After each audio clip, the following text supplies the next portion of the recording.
Hello students, how are you? Are you enjoying your class? Last video में हम लोग कहाँ पर घूमने गए थे? हिमालय पर्वत पर गए थे। हिमालय पर्वत घूमा था आपने?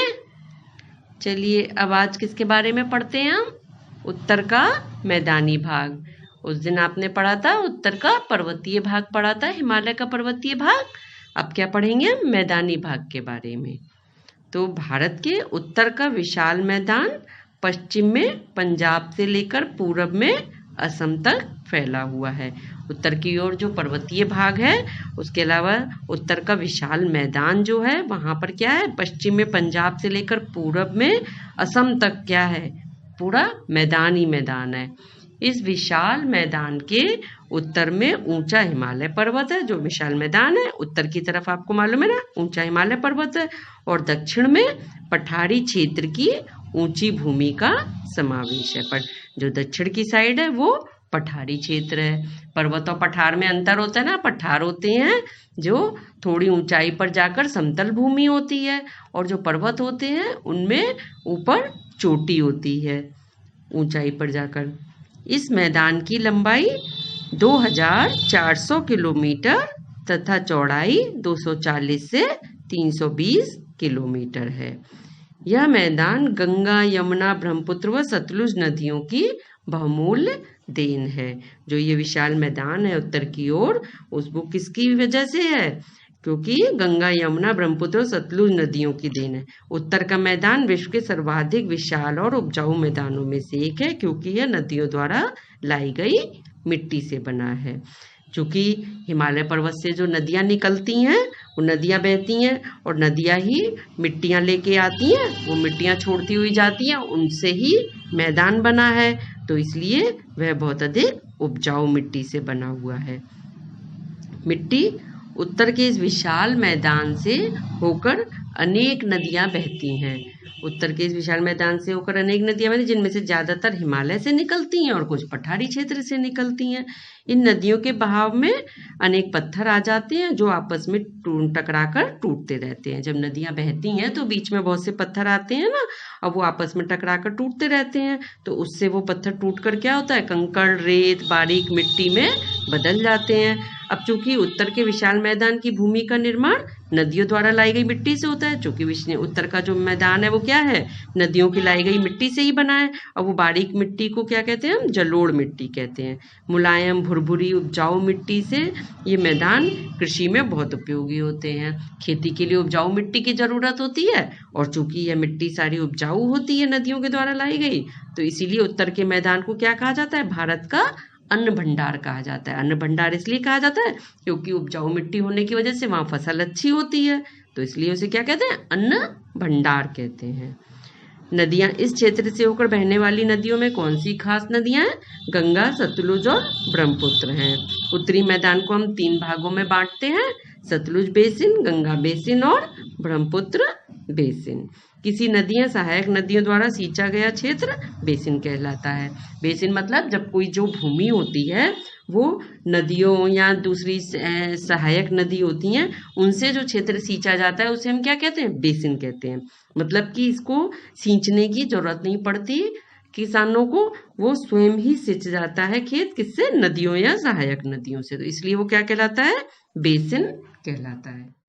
हिमालय से जो निकलने वाली नदी होती है वो पिघलते हुए बर्फ से उन्हें हमेशा जल मिलता रहता है। हिमालय पर्वत पर बर्फ बन जमी रहती है, वो बर्फ धीरे धीरे पिघलती रहती है, तो वो हिमालय से जो नदियां निकलती हैं उन्हें पूरे साल जल मिलता रहता है, इसलिए वो हमेशा जल से भरी रहती हैं और इनसे पूरे वर्ष सिंचाई की जाती है। सतलुज बेसिन उत्तरी मैदान का पश्चिमी भाग सतलुज बेसिन के नाम से जाना जाता है। उत्तरी मैदान का जो पश्चिमी भाग है वो किससे जाना जाता है? सतलुज बेसिन से, क्योंकि उधर की तरफ सतलुज नदी बहती है। पंजाब और हरियाणा राज्य इसी के अंदर आते हैं। सतलुज और उसकी सहायक नदियां, सतलुज की सहायक नदियां क्या हैं? ब्यास, रावी और चेनाब दक्षिण पश्चिम की ओर बहती हैं। तो यहाँ से आगे चलकर सतलुज नदी पाकिस्तान में जाकर सिंधु नदी में मिल जाती है। मतलब कि सतलुज नदी आगे चलकर क्या होता है, पाकिस्तान में जाने पर सिंधु नदी में मिल जाती है। यहाँ पर वर्षा कम होती है, तो यहाँ पर अधिकतर सिंचाई किससे होती है, नहरों और नलकूपों से होती है। इस क्षेत्र की मुख्य फसल क्या है, गेहूं है। इसके अतिरिक्त कपास, जौ, गन्ना, चावल और चना भी यहाँ की महत्वपूर्ण फसलें हैं। यहाँ गर्मियों में बहुत गर्मी और सर्दियों में बहुत ठंड पड़ती है।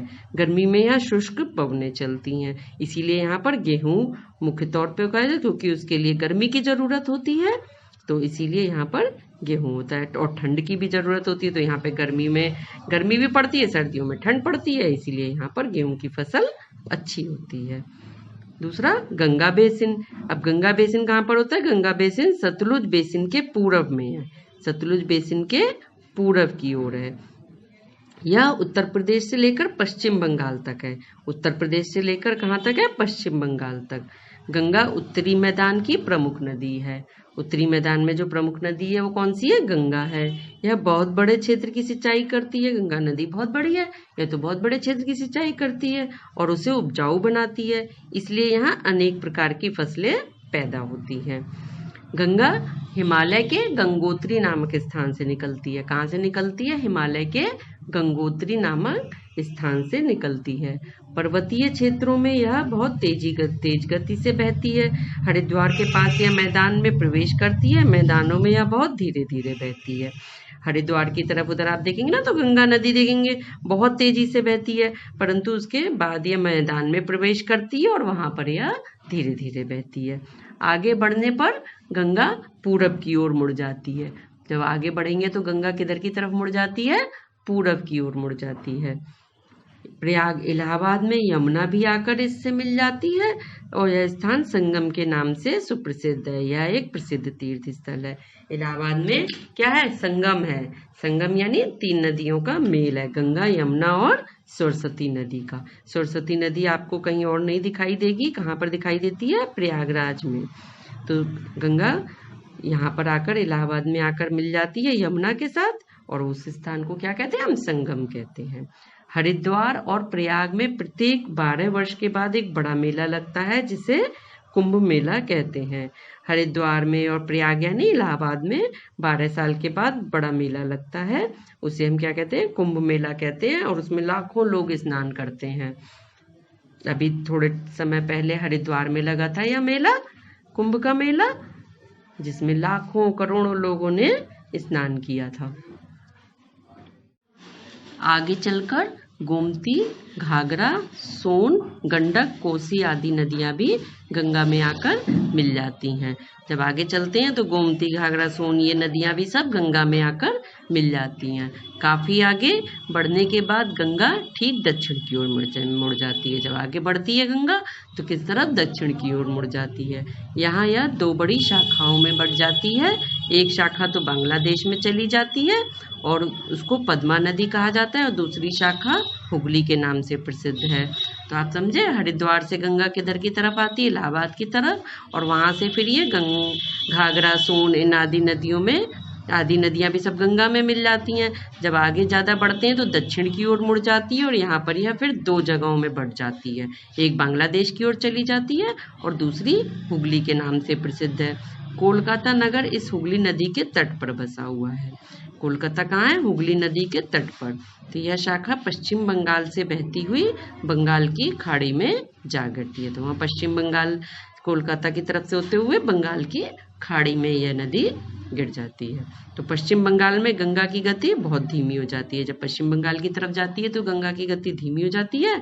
इसके पानी में मिट्टी और तलछट की मात्रा बढ़ जाती है। तो जब धीमी हो जाती है तो मिट्टी की मात्रा बढ़ जाती है। नदी का पानी इसे आगे बहाकर नहीं ले जा पाता, जिससे ये नदी के तल पर जमा होने लगते हैं। तो जब पानी में मिट्टी की मात्रा अधिक हो जाएगी और पानी कम है, मिट्टी की मात्रा अधिक है, तो क्या होता है, आगे बहाकर नहीं ले जा पाता। इधर देख रहे हैं ना अभी पिक्चर में कि पानी में क्या होता है, मिट्टी की मात्रा अधिक होने से पानी जो है इसे बहाकर आगे नहीं ले जा पाता, जिससे ये नदी के तल पर नदी के तल पर क्या होता है, ये जमा होने लगते हैं सब, और पानी के बीच छोटे छोटे द्वीप से बन जाते हैं। तो जब यही सारी मिट्टी ज़्यादा इकट्ठी हो जाएगी और जो आगे बहकर नहीं जा पा रही है, तो ये यहीं पर जम जाते हैं, और जमने से लगातार जमते जमते क्या होता है, ये छोटे छोटे से द्वीप बन जाते हैं। इन्हें क्या कहते हैं, हम डेल्टा कहते हैं। गंगा और ब्रह्मपुत्र बंगाल की खाड़ी में विशाल डेल्टा बनाती हैं। गंगा और ब्रह्मपुत्र नदी क्या है, बंगाल की खाड़ी में विशाल डेल्टा, क्योंकि यहाँ पर इनका बहाव बहुत कम होता है और मिट्टी इकट्ठी होती चली जाती है। यह डेल्टा सुंदरवन के नाम से प्रसिद्ध है। डेल्टा को हम क्या कहते हैं, सुंदरवन, और यह सब जगह प्रसिद्ध है। इसका अधिकांश भाग कहाँ पर है, बांग्लादेश में है। गंगा के किनारे कानपुर, इलाहाबाद, वाराणसी, पटना आदि बड़े बड़े नगर बसे हुए हैं। गंगा सबसे बड़ी नदी है और इसके किनारे क्या क्या है, कानपुर, इलाहाबाद, वाराणसी, पटना, ये सभी नगर बसे हुए हैं। इन नगरों में अनेक कारखाने भी हैं। अब इन नगरों और कारखानों की गंदगी क्या होती है, गंगा में मिलती रहती है। आजकल गंगा को बहुत दूषित किया जा रहा है, सभी नदियों को ही। तो जो नगरों में कारखानों की संख्या चूंकि बढ़ गई है, अब कारखानों से गंदगी निकलती है, गंदा पानी, दूषित पानी निकलता है, वो क्या किया जाता है, गंगा नदी में मिला दिया जाता है, जिससे गंगा का पानी भी दूषित हो गया है और गंगा के पानी को प्रदूषण से बचाने का कार्यक्रम चलाया जा रहा है। गंगा को दूषित करने के लिए बहुत से कार्यक्रम चलाए जा रहे हैं। गंगा बेसिन की प्रमुख फसलें कौन सी हैं, गेहूं, गन्ना, चावल और जूट, ये प्रमुख फसलें हैं। अब आगे पढ़ते हैं ब्रह्मपुत्र बेसिन के बारे में। उत्तरी मैदान के पूर्वी भाग को क्या कहते हैं हम, ब्रह्मपुत्र बेसिन। उत्तरी मैदान के पूरब की ओर का जो भाग है उसको हम कहते हैं ब्रह्मपुत्र बेसिन। यह बेसिन काफी छोटा है।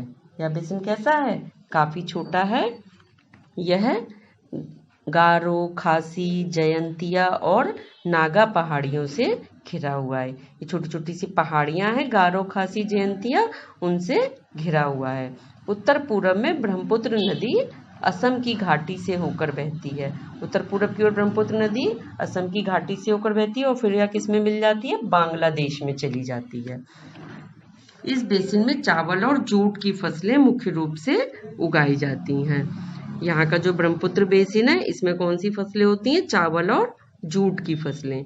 पहाड़ी ढलानों पर बड़ी मात्रा में चाय की खेती होती है। पहाड़ी ढलानों पर क्या होती है, चाय की खेती होती है, जैसे गुवाहाटी, डिगबोई, डिब्रूगढ़ इसके प्रसिद्ध नगर हैं। वहाँ पर चावल की खेती होती है, चाय की खेती होती है, सॉरी। इस बेसिन में बहुत भारी वर्षा होती है। चेरापूंजी तथा मासिनराम नगर इसी बेसिन में स्थित है। इस बेसिन में ही कौन से आते हैं, चेरापूंजी और मासिनराम। और यहाँ पर तो बहुत अधिक वर्षा होती है, जहाँ संसार की सबसे अधिक वर्षा होती है। संसार की सोचिए, सबसे अधिक वर्षा होती है यहाँ पर। ब्रह्मपुत्र नदी में वर्षा के दिनों में भारी बाढ़ आ जाती है।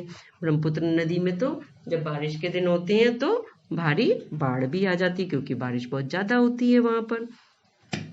अब पढ़ते हैं उत्तर के मैदान से लाभ। उत्तरी मैदानों से हमें क्या लाभ है, यह मैदान खेती की दृष्टि से बहुत उपयोगी हैं। उत्तर के जो मैदान है, क्योंकि ये आपको अभी बताया था ना कि नदियों से लाई गई मिट्टी से बने हुए हैं, तो इसलिए खेती की दृष्टि से ये बहुत उपयोगी हैं। उपजाऊ मिट्टी होती है इनकी, चूंकि बड़े बड़े औद्योगिक केंद्र इसी मैदानी भाग में स्थित हैं। जो औद्योगिक केंद्र हैं बड़े बड़े, इस मैदानी भाग में ही बने हुए हैं। यहाँ रेल और सड़कों का एक जाल सा बिछा हुआ है। रेल और सड़कों का बहुत जाल सा बिछा हुआ है। भारत के अनेक प्रसिद्ध तीर्थ स्थल इस क्षेत्र में स्थित हैं।